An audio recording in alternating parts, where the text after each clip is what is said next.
First at 9. This is Derana 24/7. In our headlines tonight, a hybrid Supreme Court is not practical for Sri Lanka, says Prime Minister. UN calls on Sri Lanka to step up transitional justice, stresses need for hybrid court. GMOA in token strikes in protest of Saitam. Central Bank assures treasury bonds issued so far are legal. And Syrian army retakes Palmyra.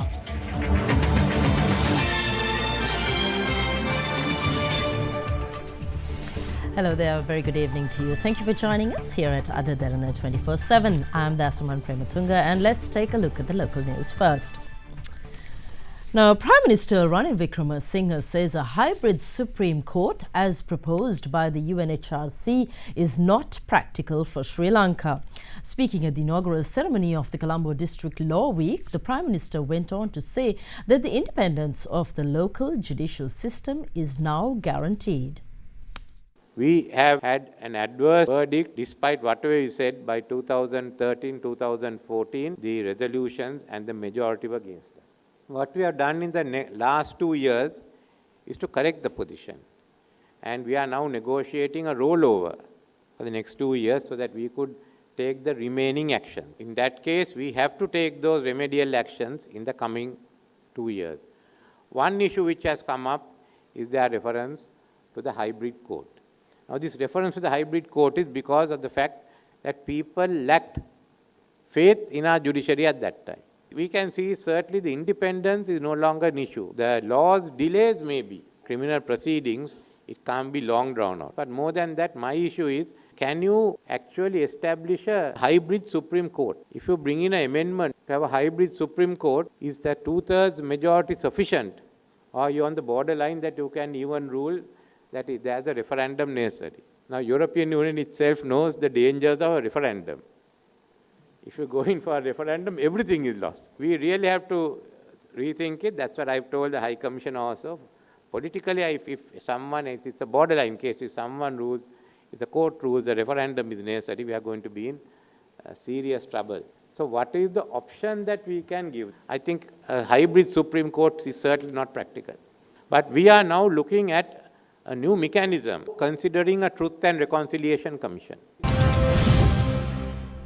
Now, a report released by the United Nations Human Rights Office has highlighted the slow pace of transitional justice in Sri Lanka and the lack of accountability for past crimes. UN Human Rights spokeswoman Ravina Shamshadani meanwhile addressed the media after the report was published. While acknowledging positive advances in human rights and constitutional reform, the report notes that structures set up and measures taken during the period under review were inadequate to ensure real progress. The report stressed the need of a hybrid court which should include international judges, defense lawyers, prosecutors and investigators to investigate allegations of violations and abuse.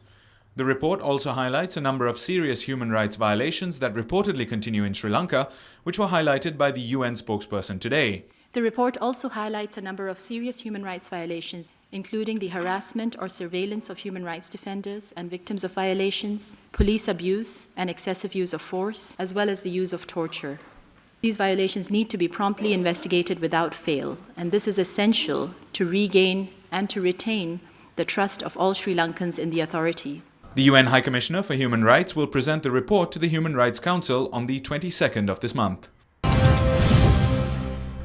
A former President Chandrika Bandaranaike Kumaratunga alleges that a considerable amount of foreign aid to Sri Lanka was halted due to the ineffective international relations of the former government.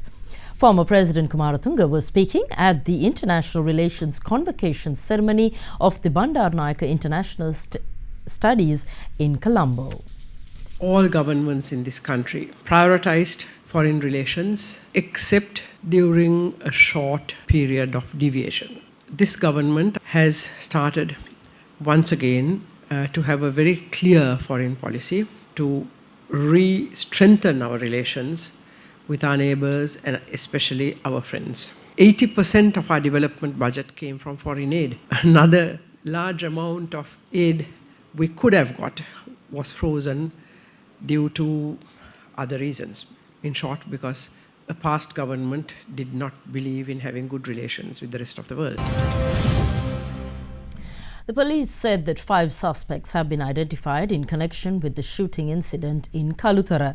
The police further expressed their views on the firearms found at the Mount Lavinia Magistrates Courthouse, in relation to which a key arrest has been made. The Kalutara incident and the incident in Mount Lavinia Court are 2 different incidents that occurred consecutively. It is similar to what happened in Chicago. Gunmen obstructed, shot and killed 7. It's true that we cannot blame anyone. It has created a storm, but no one can argue that the law and security has weakened. We have faith that we can apprehend the suspects within a short period of time. මේ අපරාධකරුවන් ඉතා කෙටි කාලකදී අත්අඩංගුවට ගන්නා බවට දැඩි විශ්වාසයක් අපි තුළ පවතිනවා. පොලිස්පතිතුමා ඒ වගේම බන්ධනාගාර කොමසාරිස් ජනරාල්තුමාගේ ප්‍රධානත්වයෙන් විශේෂ An important meeting will be held by the police commissioner along with the prison commissioner to discuss how to prevent these incidents by taking necessary action. From today onwards, we are hoping to implement a special mission on the circulation of illegal firearms. මේ අනවසර ගිනියාවේ සංසරණයේ වැළැක්වීමට විශේෂ මෙහෙයුම් කිරීමට බලාපොරොත්තු වෙනවා. The strike action by state health officials in the Western Province, which began this morning, will be extended by 24 hours. In protest of SITEM, the GMOA has engaged in token strikes at provincial level. The GMOA began a token strike in the Western Province, citing threats to the lives of patients due to the South Asian Institute of Technology and Medicine in Malabar. The Assistant Secretary of GMOA, Dr. Haritha Alutke, has said that the token strike will cover all hospitals in the Western Province from 8 a.m. to 12 noon. However, emergency services will continue to be in operation, and staff of maternity clinics and children's hospitals will not participate in the strike. He further stated that they will continue the strike until 8 a.m. tomorrow due to the failure of authorities to intervene in solving the issue. Meanwhile, doctors of the Ragama Teaching Hospital were also engaged in a protest march today. A separate protest continued with the rally starting from the Colombo National Hospital to Vihara Mahadevi Park in Colombo, organised by the GMOA of the Colombo Hospital.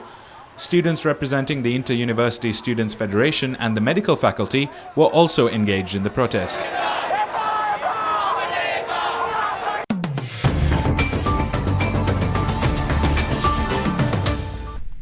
A former additional director of the Statistics Department of Central Bank, M. Azim, was questioned by the Commission of Inquiry investigating the controversial Treasury bond issuance for a 3rd day today. Azim confirmed to state councils that during the Treasury bond acquisition of February 27, 2015, a second bid sheet was issued following instructions from the then Governor of the Central Bank, Arjuna Mahendran.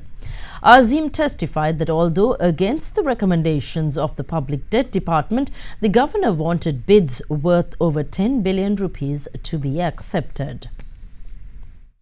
Continuing the inquiry today, Additional Solicitor General Dappula D. Livera questioned the former Additional Director of the Statistics Department of the Central Bank whether the then Central Bank Governor visited the Public Debt Department for a second time.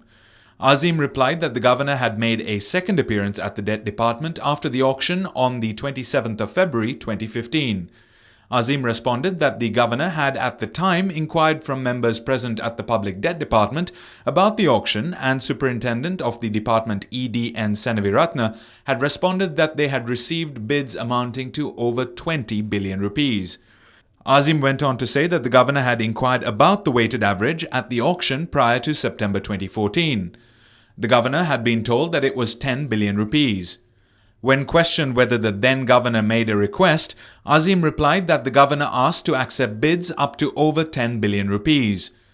Azim went on to say that members present at the Public Debt Department at the time had pointed out to the Governor that a higher bid value would raise interest rates compared to the recommended 2.6 billion rupees worth bond issuance. However, Azim claims that the Governor instructed the bids of over 10 billion rupees be accepted.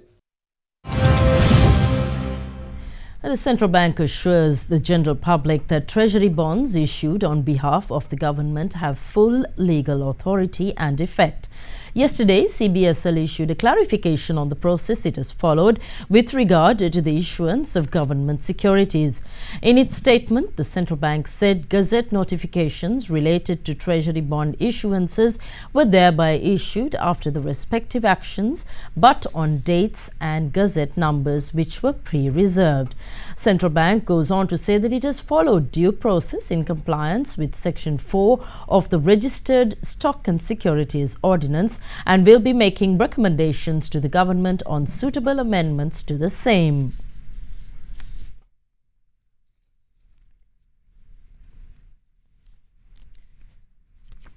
Colombo stocks ended negative today, mainly due to price losses in Dialog Axiata, Sri Lanka Telecom and Lion Brewery. Turnover, however, crossed the 1 billion mark. Foreign purchases accounted for 82.9% of market turnover during the session. We now have Imeshi Fernando with more from the trading flow.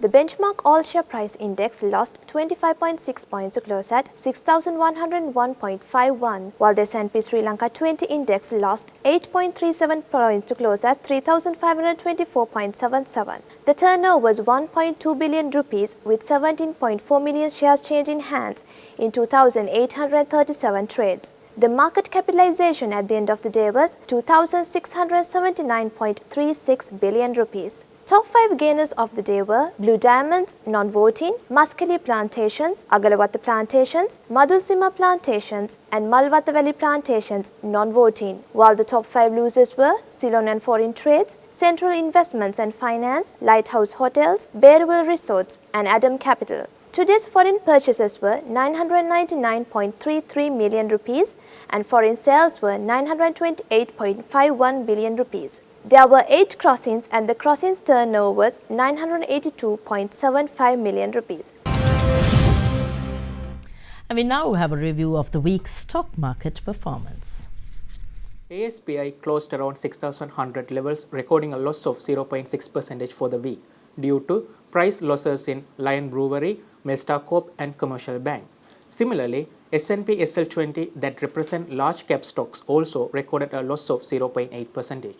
It was an active week for CSE where average daily turnover hit 1.2 billion rupees. The turnover was mainly driven by block trades which accounted for 71%, which was a higher proportion than the last week. Foreigners were active this week, which resulted in a net foreign inflow of 1.1 billion rupees. A unit of the digital currency Bitcoin has exceeded the value of an ounce of gold for the first time in yesterday's trading, closing at $1,268. Meanwhile, an ounce of gold stood at $1,233. The current high is being attributed to surging demand in China, where authorities warn it is used to channel money out of the country. Earlier this year, Chinese authorities cracked down on Bitcoin trading in an attempt to stop money flowing out of the country illegally, but the closer scrutiny from Beijing only briefly sent the currency lower. The past month's surge is a major reversal for Bitcoin, which plummeted in value in 2014 after the collapse of Mt. Gox, the then largest exchange. Bullish sentiment prevails in the market as traders have seemingly taken a positive tack towards the prospect of the US Securities and Exchange Commission approving the first ever Bitcoin ETF, with a decision expected by the 11th of March. Bitcoin is a cryptography-based digital currency that preserves transactors' anonymity. The Sri Lanka rupee appreciated slightly today as exporter sales and inward remittances surpassed demand for import expenditure. Here's a look at how the Sri Lankan rupee traded against other currencies during the day today.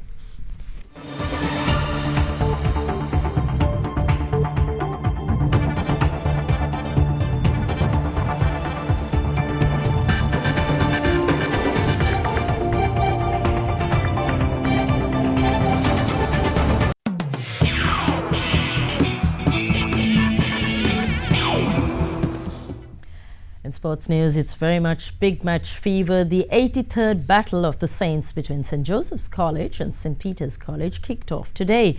The cricket encounter was held at the P. Saramanamuthu Stadium. Batting first, the St. Joseph's College team scored 205 in their first innings. Jehan Daniel top scored with an unbeaten 124, while Santosh Gunatilaka and Manelka de Silva picked up 3 wickets each. This college scored 105 for the loss of 4 wickets at the close of play.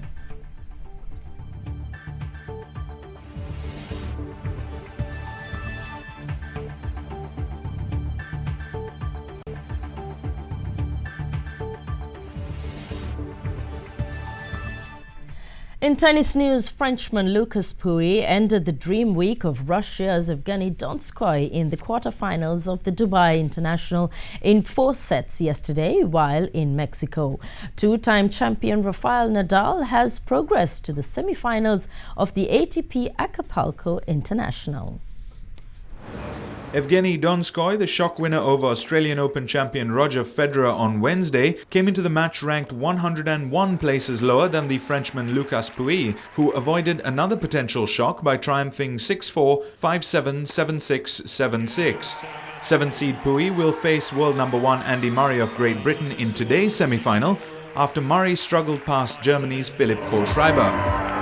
Meanwhile, at the ATP Acapulco International, second-seed Rafael Nadal outdueled qualifier Yoshihito Nishioka in straight sets to advance to the semi-finals.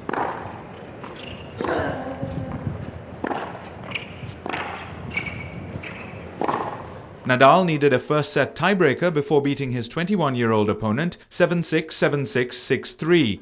The Spaniard has now won 13 straight matches at this tournament and will face third-seed Marin Cilic after he advanced in a walkover.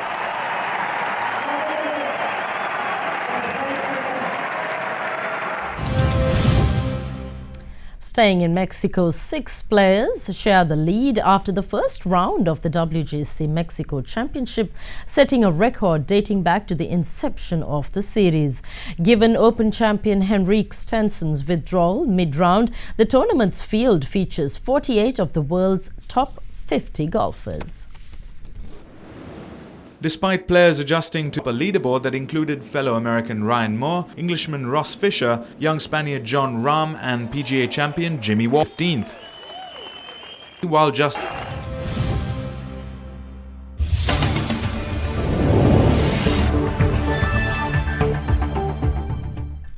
In international news, the Syrian army, together with allied forces from Russia and Iran, have fully retaken the historic Syrian city of Palmyra from the so-called Islamic State militants. Syrian ambassador to the United Nations Bashar al-Jafari confirmed the recapture yesterday.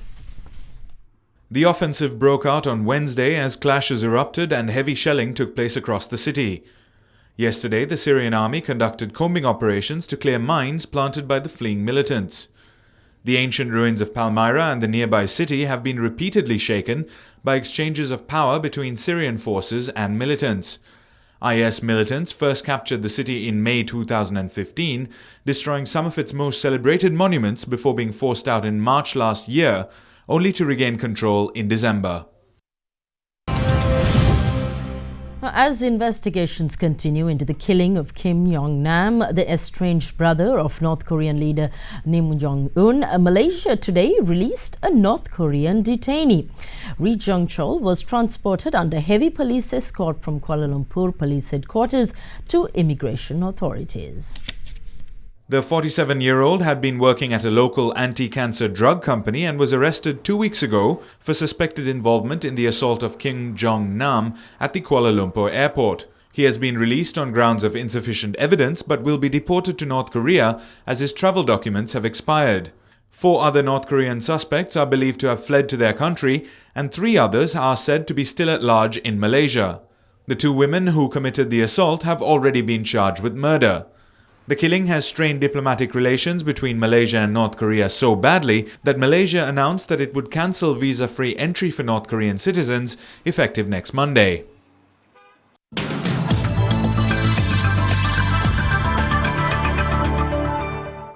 Welcome back, and in your weather forecast for tomorrow now, Sri Lanka's eastern, northern, north central and Uva provinces are expected to experience several spells of showers. Showers or thunder showers will occur elsewhere, particularly after 2 o'clock in the afternoon. Fairly heavy showers measuring above 50 millimeters are also likely at some places.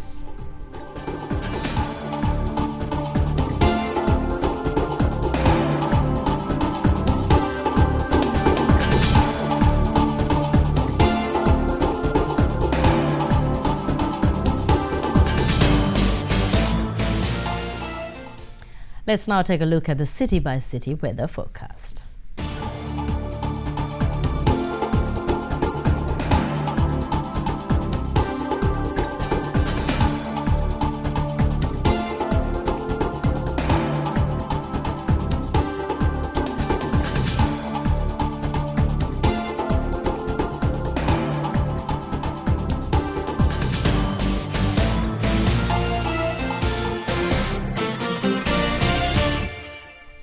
And that's it on our main news tonight. For the latest in local, international business, sports, weather or entertainment, do log on to www.otherderana.lk or like us on Facebook or follow us on Twitter at otherderana.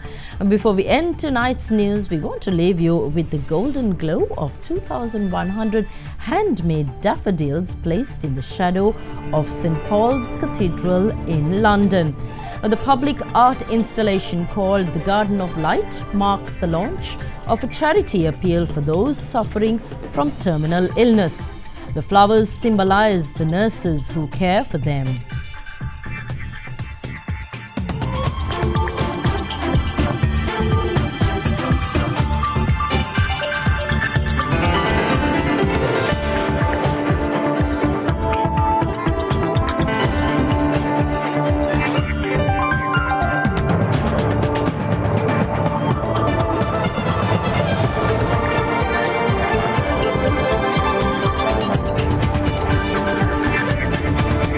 Bringing you the news and information 24 hours a day. This is Sri Lanka's premier news channel, Other Derana 24/7.